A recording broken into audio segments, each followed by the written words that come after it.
कोयला, लकड़ी ये सब यूज कर रहे हैं क्योंकि स्टॉक हम लोग के पास जीरो हो गया है। तो बच्चे लोगों को तो कोई दिक्कत होने नहीं दे रहे हैं, लेकिन इस तरीके से कितने दिन चल सकता है? पीएम सर कह रहे हैं कि हम जो है प्रायोरिटी दिए हुए हैं कमर्शियल में एजुकेशन इंस्टीट्यूट को और अस्पताल को, तो हॉस्टल को उसमें वो नहीं। क्राइसिस से किसी से छुपा हुआ नहीं है कि गैस किसी को नॉर्मली मिल नहीं रहा है। आने के वजह में खाना नहीं मिलेगा तो फिर छोड़ के जाएंगे। नमस्कार, स्वराज पोस्ट देख रहे हैं आप। मेरा नाम है अनिकेत पाठक। देखिए, गैस की किल्लत को लेकर के पटना में जगह जगह लाइनें लग रही है। हालांकि डीएम की तरफ से कह दिया गया है कि कहीं पर कोई किल्लत है नहीं। ये जो पीछे हम देख रहे हैं ये हॉस्टल ऑनर लोग हैं, हॉस्टल ऑनर एसोसिएशन से। ये लोग डीएम से मुलाकात करने के लिए पहुंचे हुए हैं क्योंकि इन लोगों के यहाँ पर भी गैस की किल्लत हो रही है, जिसके वजह से बच्चे छोड़ने को भी मजबूर हो जा रहे हैं। आप लोग किस एसोसिएशन से? हम लोग Indian hostel owner welfare association से आए हुए हैं। और सारे हॉस्टल वाले लोग को अभी ये दिक्कत हो रही है कि कमर्शियल गैस एक भी नहीं मिल पा रहा है। तो जिस कारण से हम लोग अलग अलग सब्स्टिट्यूट तो खोज लिए हैं, कोयला, लकड़ी ये सब यूज कर रहे हैं क्योंकि स्टॉक हम लोग के पास जीरो हो गया है। तो बच्चे लोगों को तो कोई दिक्कत होने नहीं दे रहे हैं, लेकिन इस तरीके से कितने दिन चल सकता है? कितनी की खपत है सिलेंडर? ऑलमोस्ट हम लोग का 2 से 3 सिलेंडर हर दिन का खपत है। 2 से 3 सिलेंडर। अभी आप लोग नंबर लगा रहे तो क्या बोला जा रहा है? नंबर लगा रहे हैं, नंबर लिया ही नहीं जा रहा अभी तक। दिया ही नहीं जा रहा है? नहीं, नंबर भी नहीं लग रहा है। नहीं, नंबर नहीं। क्या बोल रहे हैं? बोले अभी स्टॉक नहीं है। स्टॉक नहीं, कमर्शियल सिलेंडर का। जी, कमर्शियल। आप लोग सबके साथ यही समस्या है? सर देखिए, अभी देखा जाए तो अभी जो अभी की स्थिति है बिहार में, पूरे बिहार से बच्चे आते हैं पटना में पढ़ाई करने। तो अगर देखा जाए लाखों की संख्या में स्टूडेंट्स बिहार में रह रहे हैं, पटना में रह रहे हैं, और सारे हॉस्टल का ठिकाना, सारे छात्राओं का ठिकाना जो है स्टूडेंट्स का, वो हॉस्टल ही है। तो हॉस्टल एक बहुत इंपॉर्टेंट रोल प्ले कर रहा है आज बिहार के एजुकेशन सिस्टम में। अब उसमें जो अभी ये क्राइसिस है किसी से छुपा हुआ नहीं है कि गैस किसी को नॉर्मली मिल नहीं रहा है।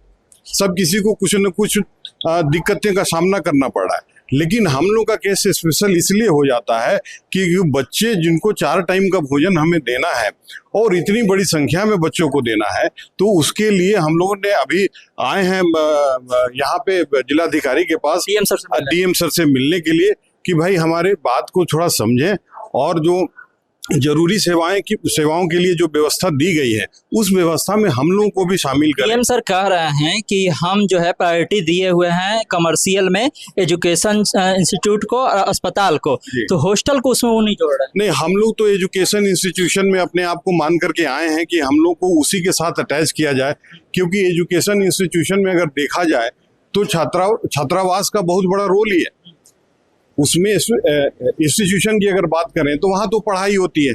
बता रहे थे कि अभी का समय बहुत क्रिटिकल है। हाँ, अभी देखिए बच्चों का नया सेशन शुरू होना है, उनका टोटल कैरियर का प्लानिंग यहाँ से स्टार्ट होता है।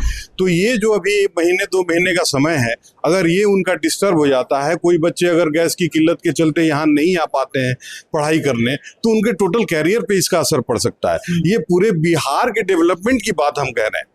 अगर देखा जाए तो इकोनॉमी में भी आज बिहार बहुत बड़ा। क्या आप लोग के हॉस्टल में से बच्चे छोड़ करके जा भी रहे हैं किसी के? नहीं, अभी परेशानी हो रही है। बच्चे अपनी बात, हाँ, बच्चे अपने आने के वजह में खाना नहीं मिलेगा तो फिर छोड़ के जाएंगे।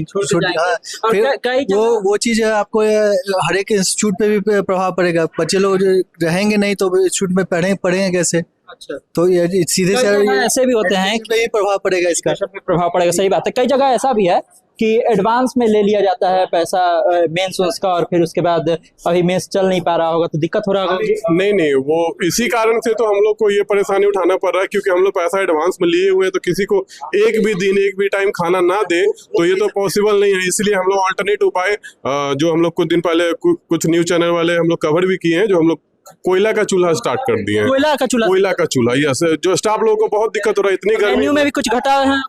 मेन्यू में हल्का ऑल्ट्रेशन किए हैं, लेकिन घटाए नहीं है कोई चीज को। ऑल्ट्रेशन हल्का किए हैं कि ताकि सारे बच्चे को खाना मिलते रहे, ठीक है। और सिर्फ जो फूडिंग का जो है ना, जैसे कुछ ऐसा हो गया कि जिसमें ज्यादा गैस का कंजम्पशन हो, उस चीजों को कम करके जिसमें कम गैस लगते हो उस प्रोडक्ट को बना रहे हैं। लेकिन कहीं से खाने में कोई कमी नहीं है, क्योंकि जो हम प्रॉमिस किए हैं लोगों को वो तो देना ही पड़ेगा, हमको कष्ट जितना उठाना पड़ेगा। कोयला मंगा के करना पड़े चाहे कुछ। जी, स्टाफ लोग बहुत ज्यादा परेशान है, क्योंकि उन लोगों को आदत है गैस में कम गर्मी होता है, कोयला में ज्यादा गर्मी होता है। कोयला में थोड़ा स्टाफ लोग को परेशानी हो रहा है। सर ने कहा है कि मुलाकात करके बात करेंगे, जी कोई रास्ता निकलेगा। जी, डीएम साहब से अभी थोड़ा देर में हम लोग मुलाकात करेंगे, जो बेस्ट ऑप्शन दे सब इन्हीं के हाथ में है। अब देखा जाए क्या होता है। ये हॉस्टल के मालिक है पटना के, लाखों बच्चे जो हैं पटना आते हैं, हॉस्टल में पढ़ाई लिखाई करते हैं, हॉस्टल में रह करके, और उनको हॉस्टल की तरफ से खाना भी दिया जाता है। अब ऐसे में जब गैस की किल्लत हो जा रही है, कमर्शियल गैस मिल नहीं रहे हैं, तो बच्चों के लिए परेशानी का सबब बना हुआ है, और साथ ही साथ हॉस्टल के जो मालिक हैं उनके लिए भी ये परेशानी का सबब बना हुआ है। कह रहे हैं कि कोयला लाना पड़ता है, कोयला पर जला करके खाना बनाना पड़ रहा है, गैस नहीं मिल रहा है, और डीएम की तरफ से इन लोगों को समय भी दिया गया है। आज डीएम से इनकी मुलाकात होगी, मुलाकात के बाद देखिए